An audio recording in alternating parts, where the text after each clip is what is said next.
We do two things. One of them is to listen to Han. Her research is immediately connected with conceptualization, synergy concepts.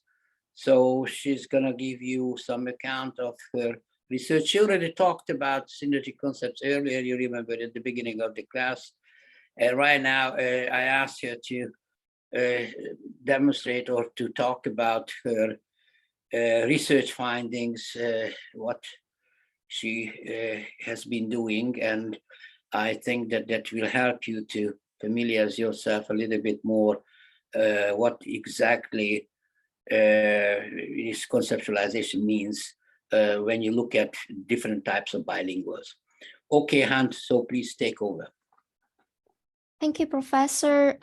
Yes, it's my pleasure to share what I'm doing right now. And I think I have introduced a part of my research to you guys. So this one is, like Professor said, demonstrate the relationship between thought and words. And then I want to ask you guys, because you are like teachers in real world context. So I want to ask you guys whether you can see any implications or applications of this understanding in your real world teaching.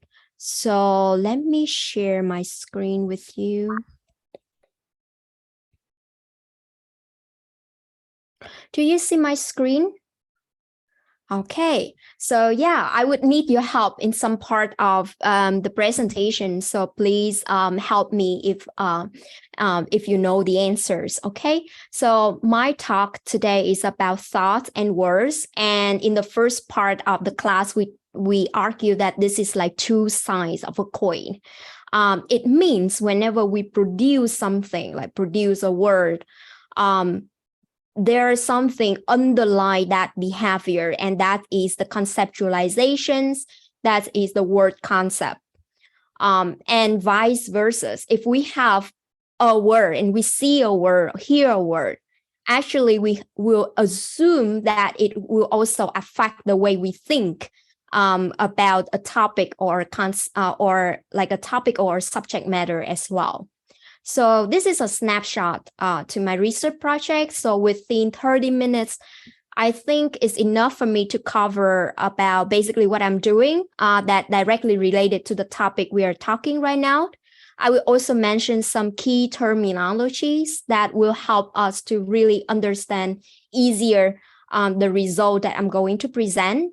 And in my research, I work with like 12 concepts, but I think with the time limit, I will focus directly in one concept, which is authoritative, and that is an adjective concept. So those are like the three parts of my talk today. So the first thing that I want to mention about is the conceptualization process of a bilingual student. Well, actually a monolingual student also go through these three steps, right? Conceptualizer, formulator, articulator. But for a bilingual student, it's a little bit different because you know that in the CUCB, you know, what inside their mind, the content of the concept is kind of like different because they have the content collected from two resources, right? From the first language and also the second language. And so in their production, they also have the ability to be in the bilingual mode. They can switch language, but think about if they are forced to write in one particular language. For example, if your student, they are forced to produce a report or an essay in the English language channel, like in English language, do you think that, you know, given the fact that in their brain they withdraw content, they learn concept from two resources, do you think that their production in English language would be different than the monolingual student or not? Okay, so this is something that we need to remember, is that conceptualizer, formulator, articulator, they are all the same for all students, but for our bilingual student, what is their CUCB is kind of different, qualitatively different than a monolingual student. Okay, so when I do this research, I actually look into, what have been there, what the literature says about this kind of language production phenomenon of bilingual student. And I find out that psycholinguistic researchers, they all agree that bilingual have a shared conceptual representation. We have only one mind, so everything is there, just one place together. And it's not just static. Even with monolingual people, you see that they can be very creative with language production, right? Why? Because, the concept, it interact with each other, it affect each other. So when you are a bilingual, you also will see that your concept, whatever you put into one basket, which is your conceptual base, it's not static there. It start to influence each other, affect each other. And so for a bilingual person, when you use one language in a channel, for example, I'm forced to write an English essay. Actually, in my brain, in my conceptual base, actually, there is a simultaneous activation of both languages, and my concepts are actually kind of merged together. Even you just only see I'm writing in English. But in my brain, if you look into my brain, actually, there's a lot of things going on there and kind of like different information from two resources merged and playing together. So let's just don't talk about the linguistic performance and just look at, the conceptual level. Do you think that your bilingual student is are the people who demonstrate conceptual enrichment or conceptual impoverishment, like unwanted conceptual interferences?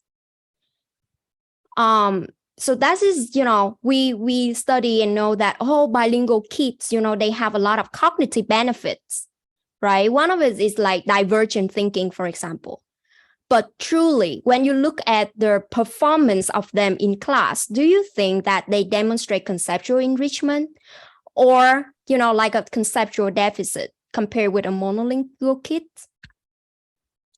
Second, unlike the researcher who only look at things on the conceptual level, actually the second language acquisition researchers, they only look at the linguistic level.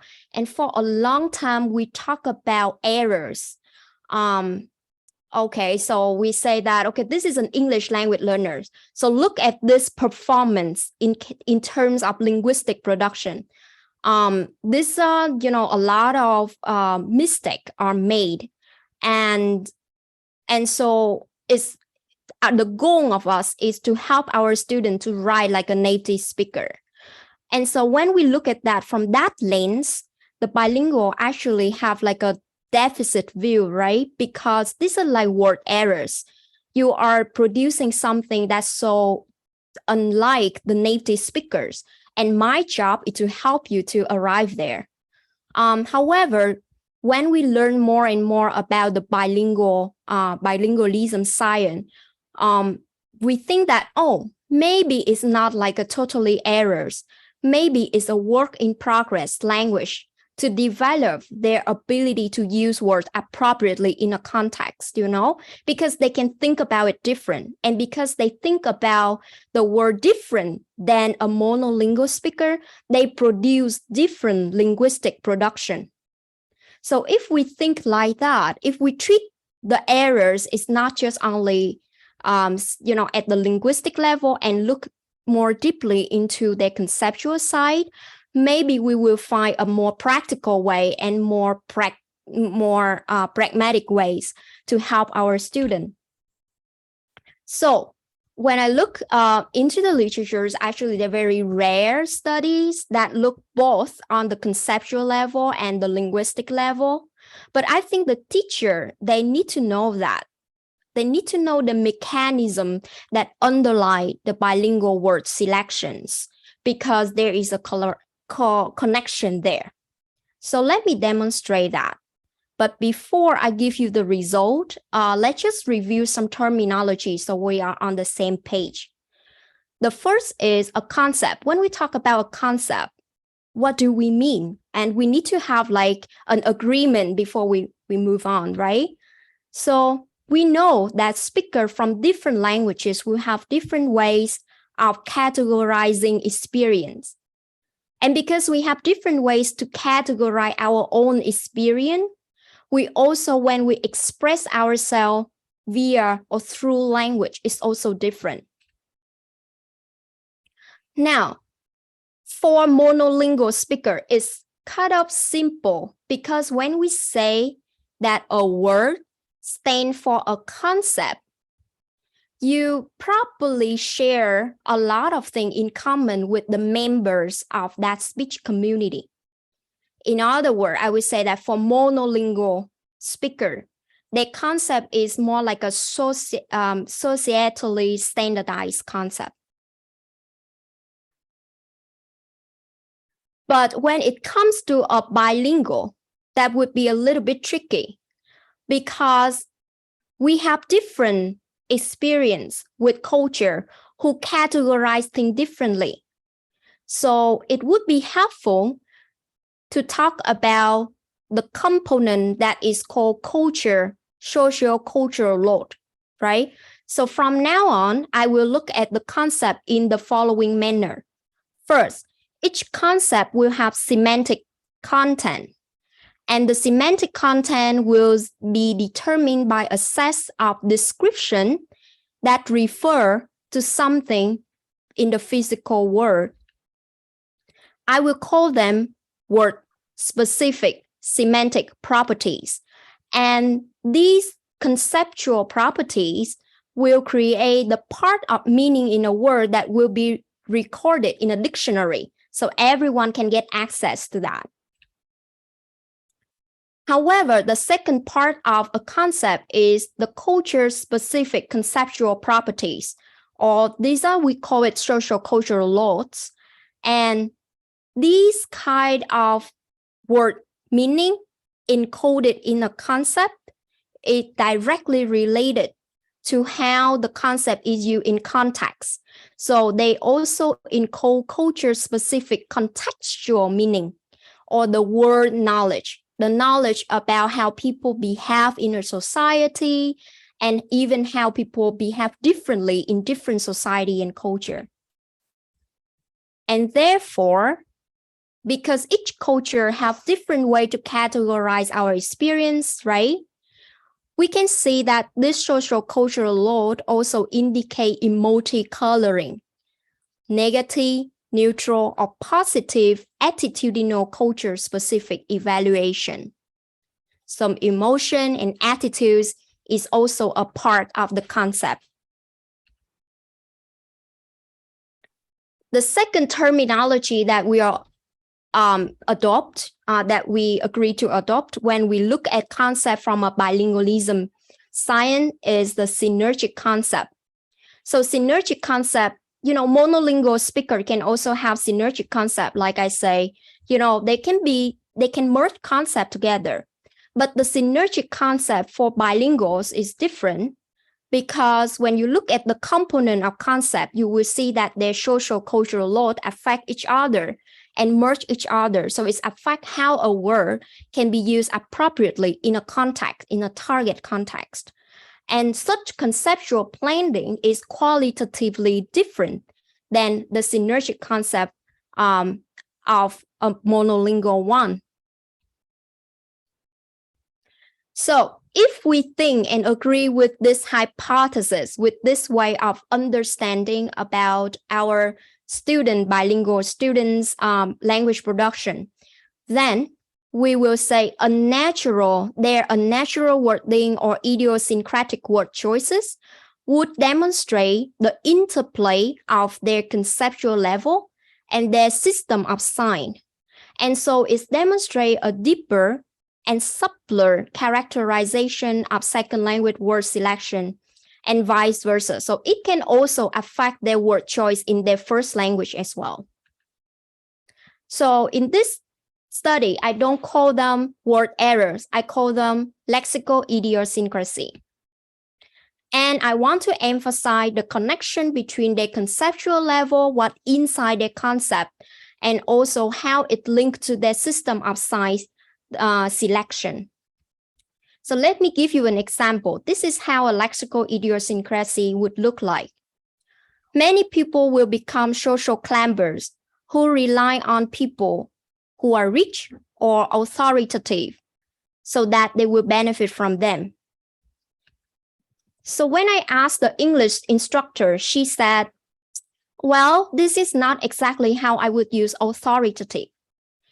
Powerful would be more accurate and collocational with rich.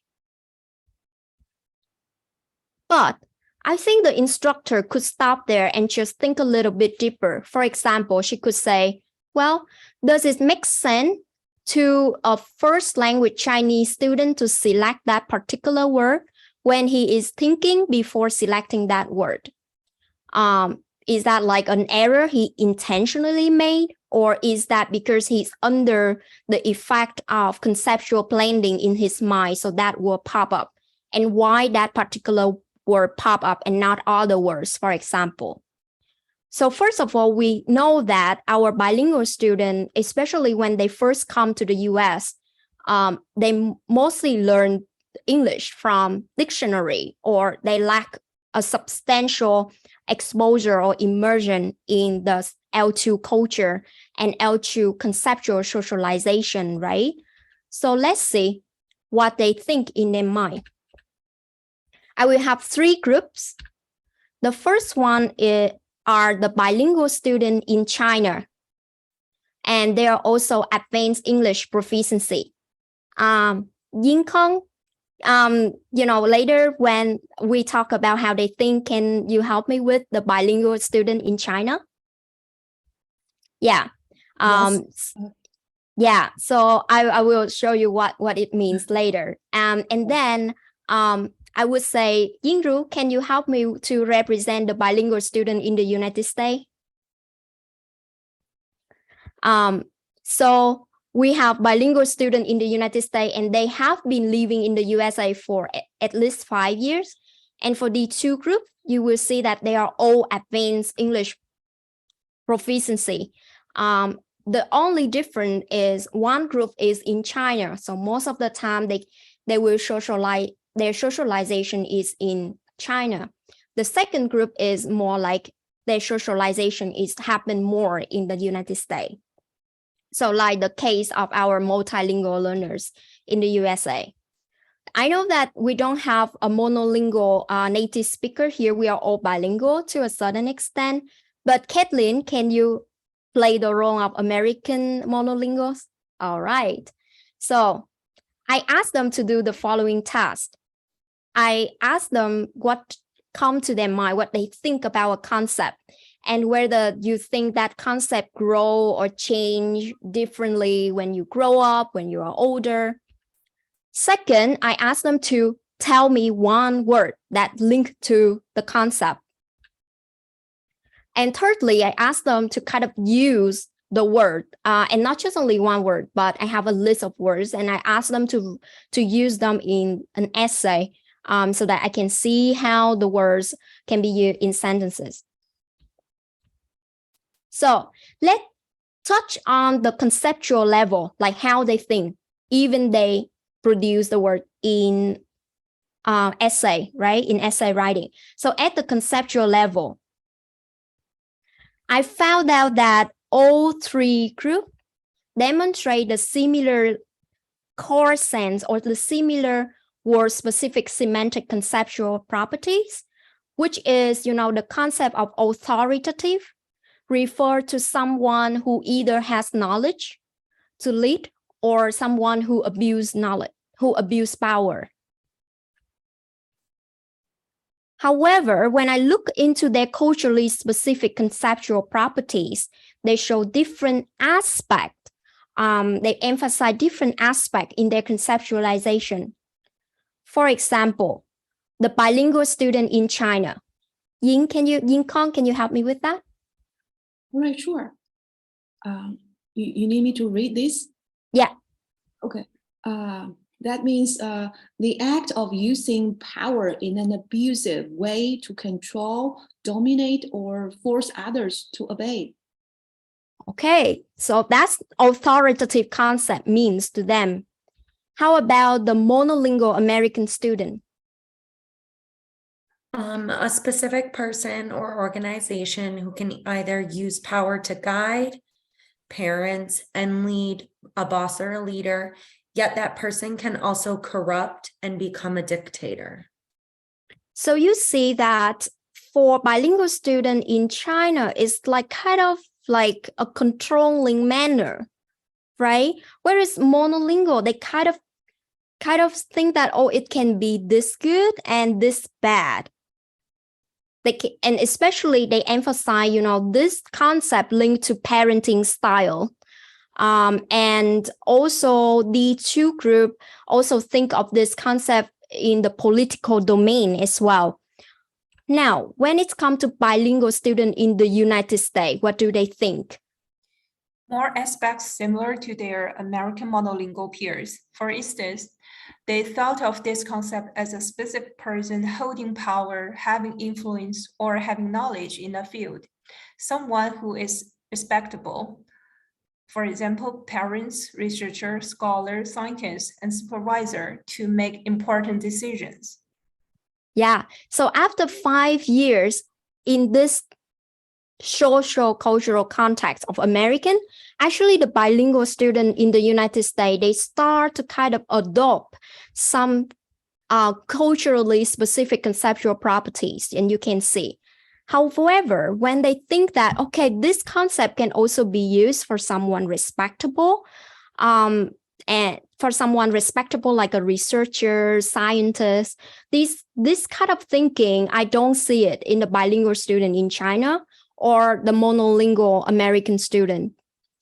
Basically, so it means they can kind of adopt something that the monolingual American student have, the native speaker in the community, but at the same time, they also demonstrate some weird idiosyncratic thought that do not exist in the other two groups.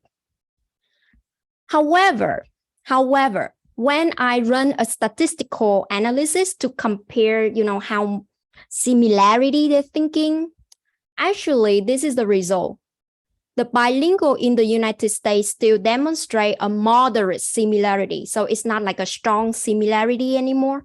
It's a moderate similarity with their peers in China. But the second similarities is not the bilingual student in the United States and the American student, right? We would assume that if I live in this culture, I will start to think alike with the native speaker. But actually, no. Actually, the bilingual student in China and the American student, they think more alike. And the bilingual student in the United States and the native speakers, actually, they don't quite think alike. So that is interesting to see. Why? It seems like the bilingual student in the United States, they kind of develop divergent thinking that do not resemble bilingual in China and also the native speaker. They just go in their own way.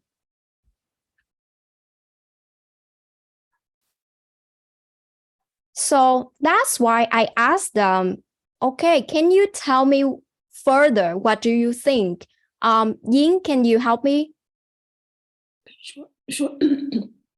The equivalent adjective of authoritative in Chinese language is 有权威, which literally means to have power, in which the word 权威 literally means power. Yeah, so they know that, authoritative in Chinese is mean to have power, but in their mind, when they write, they don't choose the word powerful, even it's a correct collocation. Actually, they think that, authoritative can a little bit, different. So for the bilingual in China, they still cannot see the subtle difference between authoritative and powerful. And they go with authoritative in that context, which is kind of weird to a native speaker. Now, how about the bilingual student in the United States? 英如。权威性的使人信服的威望，但是并不一定都是对的。This concept indicates a person or an office that holds convincing prestige, but it does not necessarily mean he executes something justly or rightly all the time. Hence, I think about it in a neutral manner.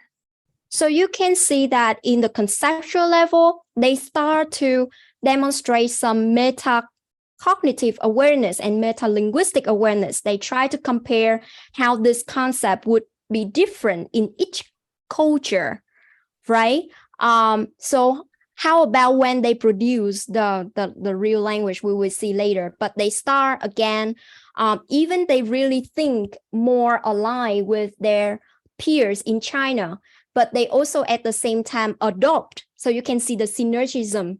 They adopt some more patterns of the American native speaker, but at the same time, they also demonstrate some very unique, really weird thought that do not exist in the other two words. Now, the monolingual writer. American monolingual students wrote down the word trustworthy because it is used to describe a parent, a police officer, the president, etc. This person is usually very important and has a set of strict rules, places that other people must follow. I think of duties, responsibility, leadership, and command.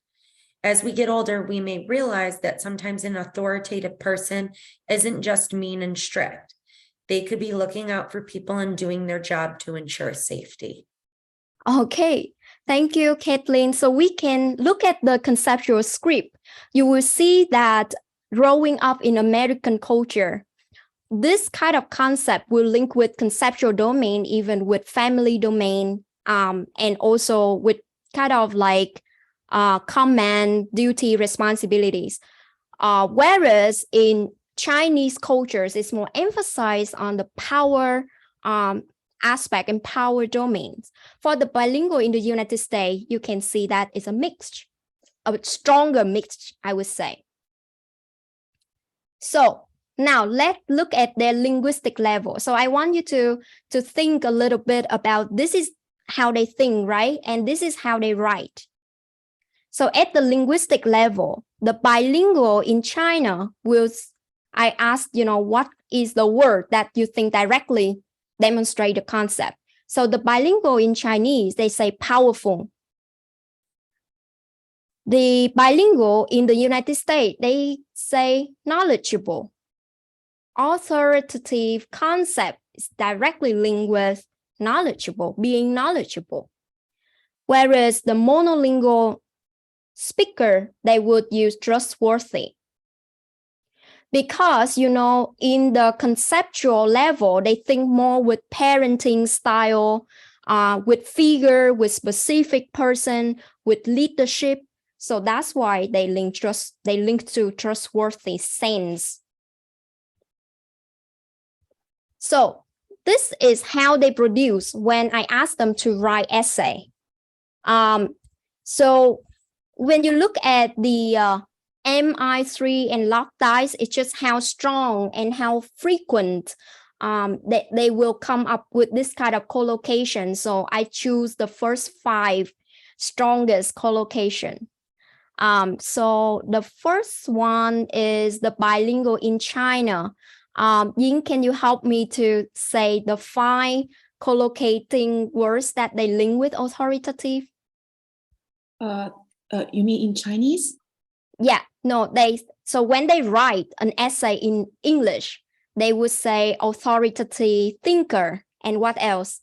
Okay, thinker, expert, figure, institutions, right. Yeah, they would formulate something like right, authoritative, something, right? Or they would say authoritative thinker, authoritative expert, and authoritative figures. How about the bilinguals in the United States? Yingru. Okay, figure, party, leaders, atmosphere, job. Whereas the monolingual speaker, they will System, figure, leadership, parents, and boss. Okay, again, we see parents there, right? So they tend to always only use the word authoritative with like parents, authoritative leadership, authoritative figure. But you will see that the bilingual, they don't pair the authoritative with parents at all. You will see that the bilingual in China, they start to pair it with figure, which is more like a native speaker. You will see that they pair it with institution, so similar to native speaker. But the most interesting thing is the bilingual in the United States. You will see that they also say figure, leaders, but they say authoritative party, like political party or authoritative atmosphere. When I ask my friends or American, they would say, oh, authoritative atmosphere would be like very weird. They say authority job or something like that.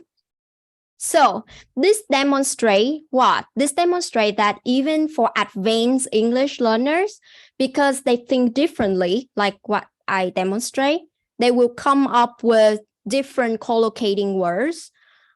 Second, you can see that there is a connection, right? So for the monolingual, they think about parenting, they think about leadership. So when it comes to collocation, they also make collocating words with leadership and with figure, with parents.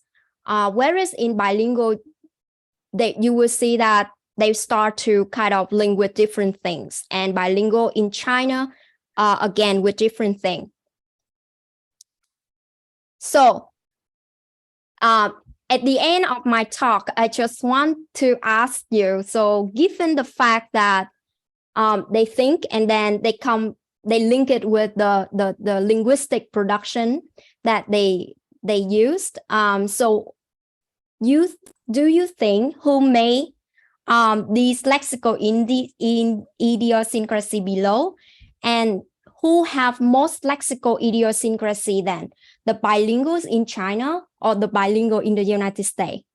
So you remember the first example that I give you?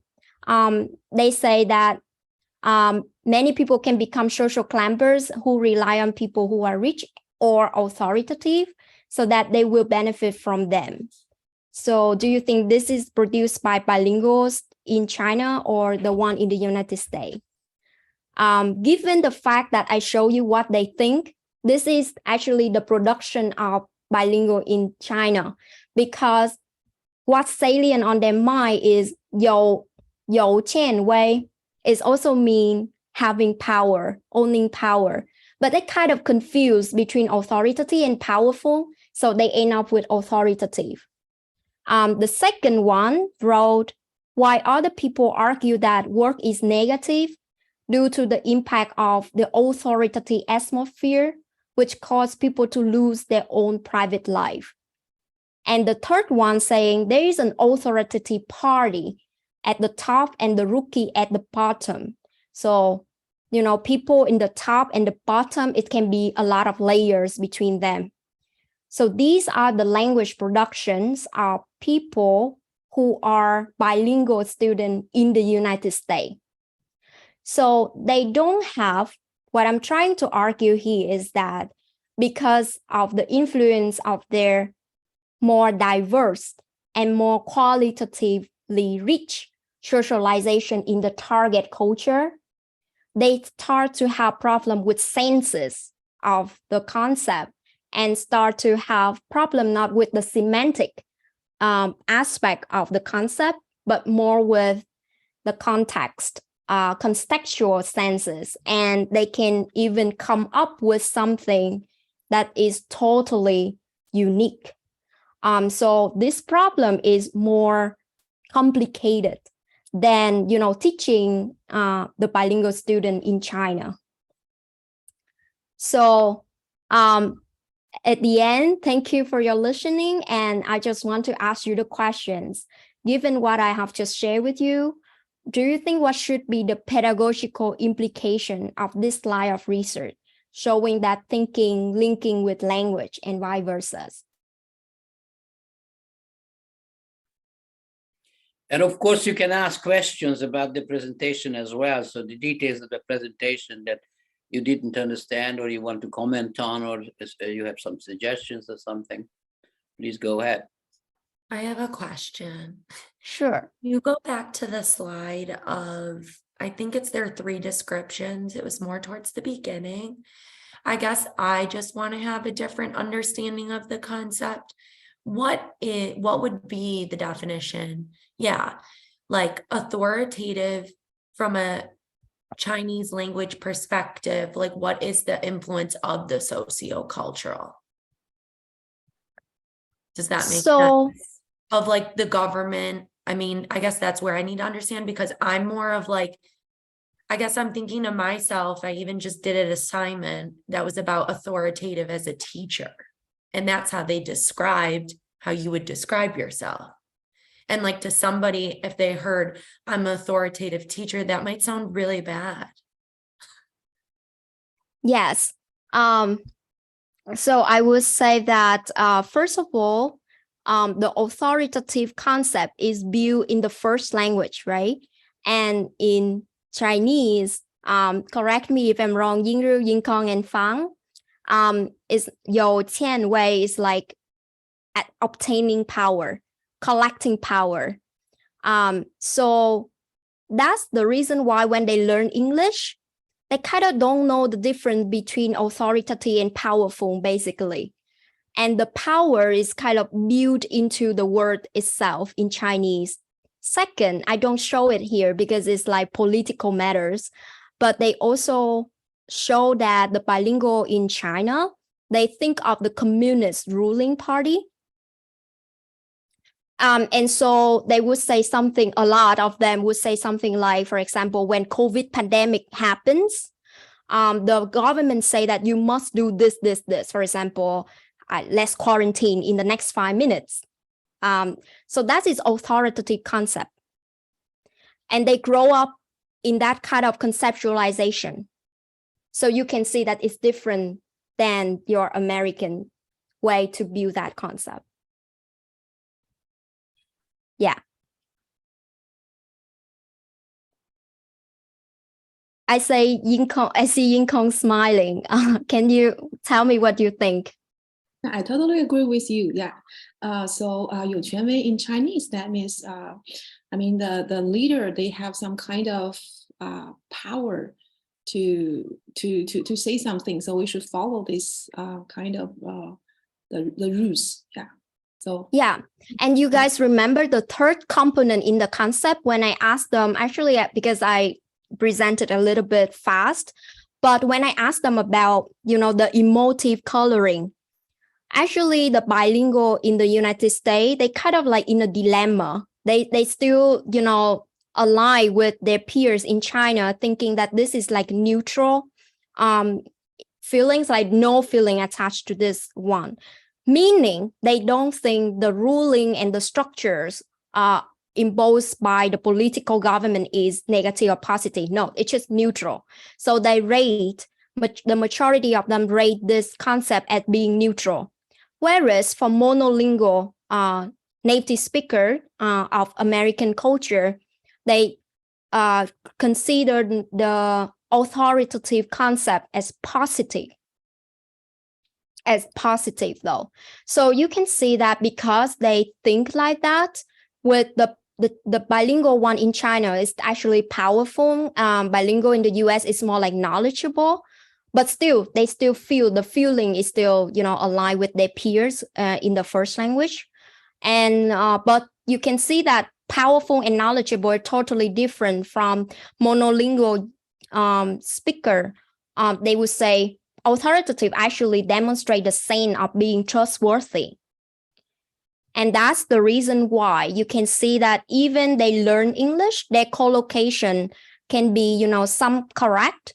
I don't say that totally wrong, right? So authoritative figure and authoritative institution is quite like the native speaker. However, you will see authoritative or authoritative party or authoritative atmosphere is something totally different than the native speaker. Yeah.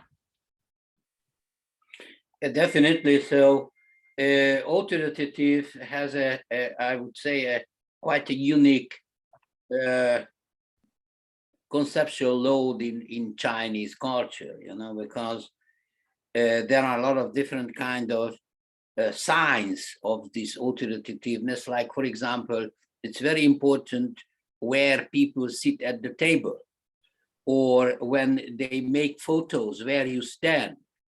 So I myself, when I'm in China, and I've often taken to dinner, and there is this picture, when I give a keynote at a conference or whatever, and I always watch where I have to stand, and where I sit, because that shows how important I am for those guys, because the place where they put me, is a very important place, because that shows their approach, to me, after all, so that's a very important thing. People, I remember one of my American colleagues, he said, oh, what difference does it make where you stand? I say, it makes an absolute difference, where you stand, or where they want you to stand, or whatever. So it's in the culture, and absolutely it's not negative or positive or whatever, as you said, but it's some a neutral thing that is required by the cultural atmosphere, and that's a normal thing, when there is a group photo at a conference where there are like 300 people, or sometimes even 100, and it's the first line, whether you are in the middle, or who is in the middle, and how many people are between you and the most important person. That's fantastic. I mean, it's unbelievable. Same when I go into this separate room where we have dinner, and there are 6 chairs at the table. I always want to figure out where I will sit. So that's it's a very, very cultural, and it's poured into the mind of people. There's nothing wrong. Yeah, so I think that the message of my work is to argue how important it is that the social conceptualization is. So I mean, like, Ying Kong, you can also track how you think differently, because basically now I think you kind of like align with bilingual in China, right?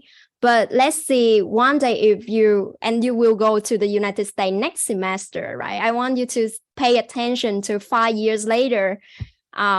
If Professor Kashki, when he read your work, right, he will point out what kind of collocating words that lean more toward the bilingual in the United States group.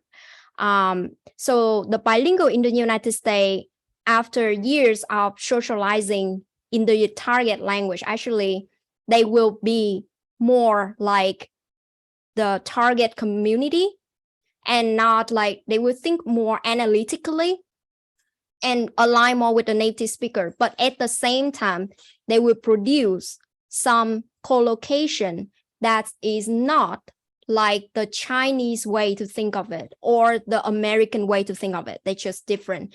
And I still cannot know what is the rationale, like why they think like that. But yeah, do you think that there will have something for your educational implication though, when you look at your student work? So maybe, what do you think if they produce something like collocating differently than the native speaker? Elizabeth, may I ask you? Can you repeat what you want me to answer, please? So if your student who are bilingual, right, in the United States, and you will see that never they will reach the native like competence of a monolingual. So of course, that's not like a practical goal. But when you correct the essay, for example, and you still need to point out the collocational unnatural wording, but do you think it's a good thing that they produce those things, and then will you correct them in any way? Yeah, I would definitely use it as a learning opportunity to show them, like depending on the context of the situation, if they're using the wrong word. I know like the first example that pops in my head is when I taught older grade levels. I teach 7th graders now, but when I taught older grade levels, they had to do like a recipe and they were using the wrong word for add, like to add an ingredient. They were doing like math adding, so they were using like the wrong context of the words.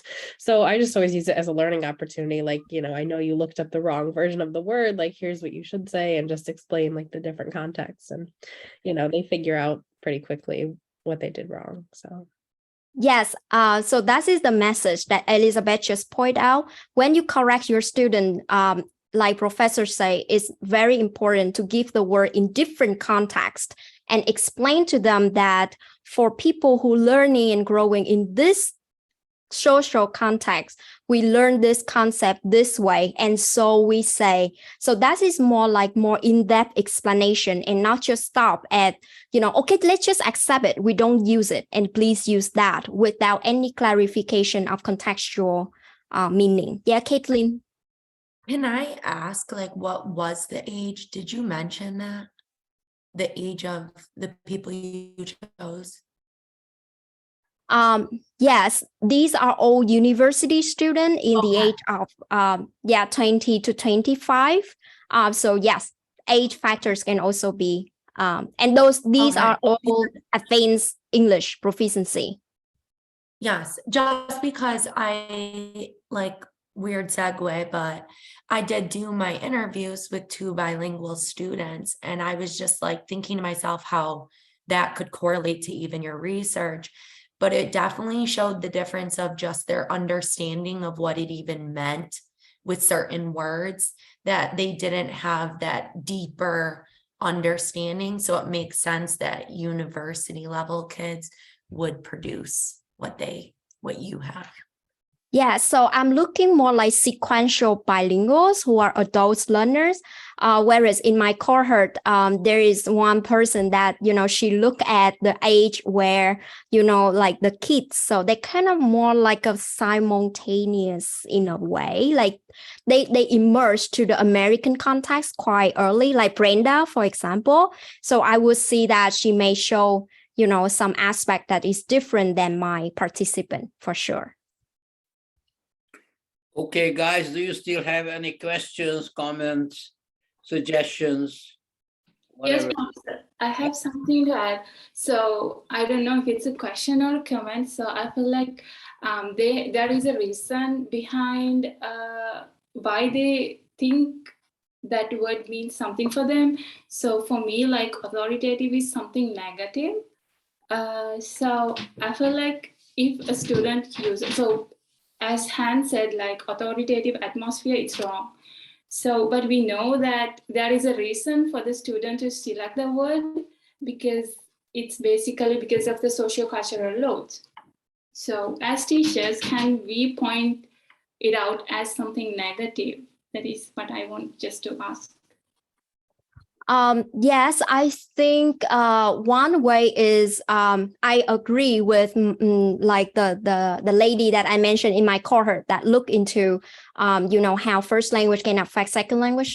So I think first is to produce and give more in-depth explanation for the student to understand how the concept is built in American culture, for example. That would be very helpful. Second, if possible, you can also salvage the first language conceptual growth of the student by asking the student to explain, why you think this word makes sense to you in this sentence, because like you say, there's a reason that the student choose that word, and they will explain to you.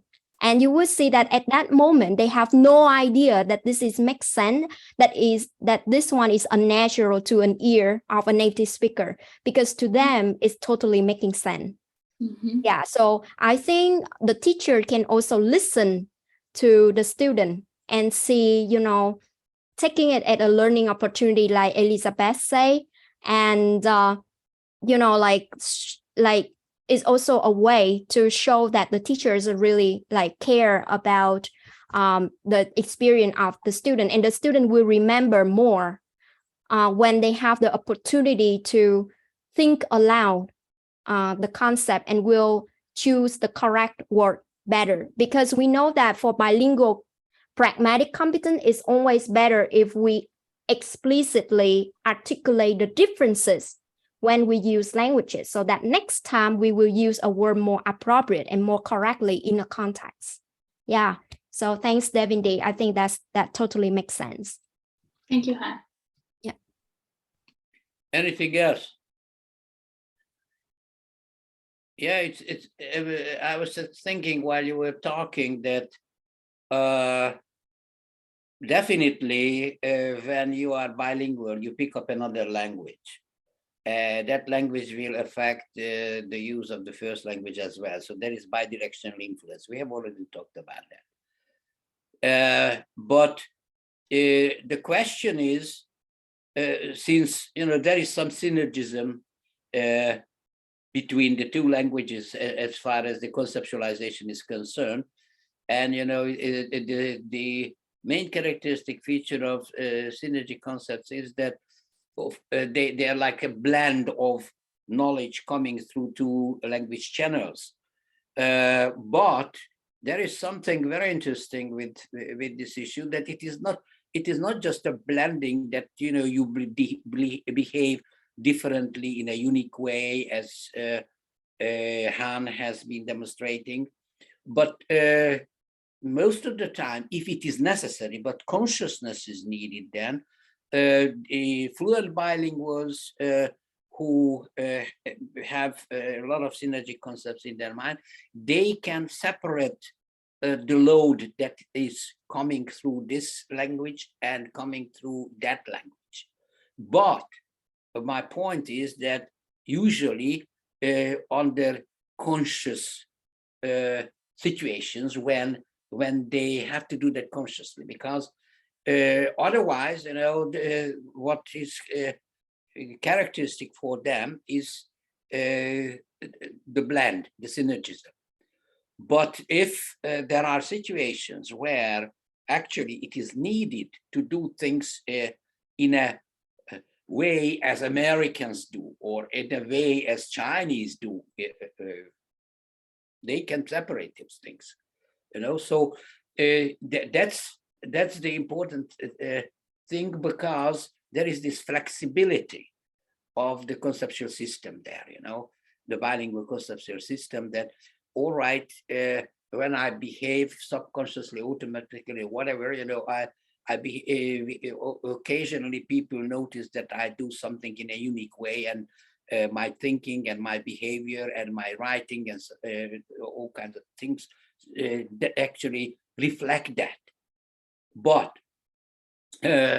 when I'm put into a situation where I am required to make some separations of the conceptual load that comes through this channel and the conceptual load that comes to that channel, I can do that.